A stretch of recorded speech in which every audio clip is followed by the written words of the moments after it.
बात करें बोर्ड मास की, तो बोर्ड मास जो है हमारा वो होता है BODMAS, यानी bracket order division multiplication addition and subtraction. इसका मतलब है ये हमारे पास एक सीरीज गिवन होती है जिसके अकॉर्डिंग हमें क्वेश्चंस को सॉल्व करना होता है। सबसे पहले हम देखते हैं ब्रैकेट। जहां भी ब्रैकेट होता है हम सबसे पहले ब्रैकेट को ओपन करते हैं। सेकंड नंबर पे हमारा आता है ऑर्डर। ऑर्डर का मतलब होता है हमारे पास कोई भी एक्सपोनेंट में, पावर में या फिर अंडर रूट में कोई भी वैल्यू होती है वो सॉल्व होती है। Then division, multiplication, addition and then हमारा होता है सब्सट्रैक्शन। तो इसी सीरीज में जो है हमारे जो है बोर्ड मास के क्वेश्चंस को सॉल्व करते हैं। जैसे कि फॉर एग्जांपल हमारे पास एक क्वेश्चन गिवन है, अगर हमें इस क्वेश्चन को बोर्ड मास का रूल यूज करके जो है सॉल्व करना है, तो सबसे पहले हम क्या देखेंगे कि हमारा सबसे पहले ब्रैकेट कहाँ पर है। जहां भी ब्रैकेट है सबसे पहले ब्रैकेट को ओपन करेंगे।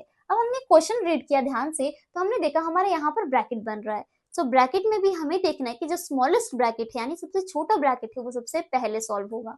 यहाँ पर हमारा सबसे छोटा ब्रैकेट जो वो यहाँ है 4-1। सबसे पहले 4-1 को सॉल्व करेंगे, बाकी को एज इट इज रखेंगे एंड देन आगे आगे हम इस सीरीज को यूज करके जो है क्वेश्चन को सॉल्व करेंगे। सो हम देखिए 4-1 को सबसे पहले सॉल्व करेंगे। सो हमारे पास 24 एज इट इज रहेगा डिवाइडेड बाय ब्रैकेट 3 + 3 मल्टीप्लाई, हमारे पास 4-1 है, 4-1 हमारे पास होता है 3।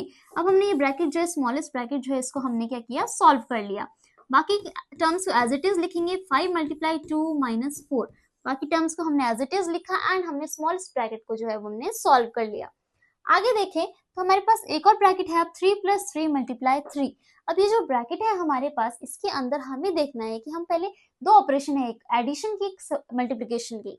सो एडिशन और मल्टीप्लिकेशन में से हमारी जो है सबसे पहले कौन सी सॉल्व होती है, हम देखेंगे बोर्ड मास के रूल में मल्टीप्लिकेशन पहले होता है एंड देन एडिशन होता है। इसका मतलब हो गया यहाँ पर हमें पहले मल्टीप्लिकेशन को सॉल्व करना पड़ेगा, उसके बाद में हम उसको ऐड करेंगे। सबसे पहले हम मल्टीप्लिकेशन को सॉल्व करेंगे, इसका मतलब 24 डिवाइडेड बाय 3 प्लस, सबसे पहले मल्टीप्लिकेशन सॉल्व होगा यानी 3 × 3 सॉल्व होगा, 3 × 3 = 9।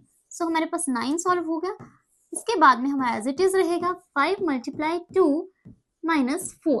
अब हम देखें कि 24 डिवाइड 3 + 9 है। अब वापस से ब्रैकेट आ रहा है हमारे यहाँ पर, ब्रैकेट ही ओपन होगा। सो 9 + 3 हमारा पहले सॉल्व होगा। सो 24 डिवाइडेड बाय ये हमारा 9 + 3 हो जाएगा 12, यानी अब ब्रैकेट जो है पूरा हमारा सॉल्व हो गया, ब्रैकेट हमारा खत्म हो गया। नाउ अब हमारे पास बचता है +5 × 2 - 4। अभी जो वैल्यू आई है हमारे पास, इसकी हम बात करें तो हमारे पास अब ऑपरेशंस ही बची हैं, ब्रैकेट हमारा सॉल्व हो गया। सेकंड होता है ऑर्डर। ऑर्डर वाली यानी एक्सपोनेंट वाली या फिर पावर वाली, ये अंडर रूट वाली कोई भी टर्म नहीं है हमारे पास यहाँ, तो ऑर्डर यहाँ पर नहीं है। नेक्स्ट है डिवीजन, यानी अब हमारे पास जहां भी डिवीजन गिवन है वो सबसे पहले सॉल्व होगा। हमने देखा 24 डिवाइडेड बाय 12, यानी यहाँ पर हमारा डिवीजन है। सबसे पहले इसको सॉल्व करेंगे। 24 को जब 12 से डिवाइड करते हैं तो हमारे पास कितना आता है, 2 आता है। सो 2 बाकी एज इट इज +5 × 2 - 4।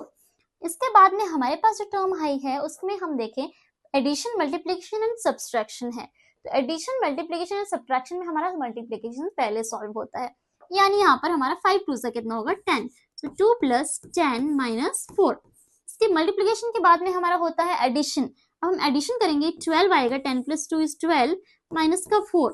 अब हम सब्ट्रैक्शन करेंगे लास्ट में, 12 - 4 हमारे पास कितना आएगा, 8, यानी हमारे पास 8 जो है वो हमारा आंसर आ गया, जो कि बोर्ड मास रूल को यूज करके हमने जो है इसको फाइंड किया है। सो इसी सीरीज को यूज करके जो है हम जो है इजीली बोर्ड मास का रूल यूज करके क्वेश्चंस को फाइंड कर सकते हैं।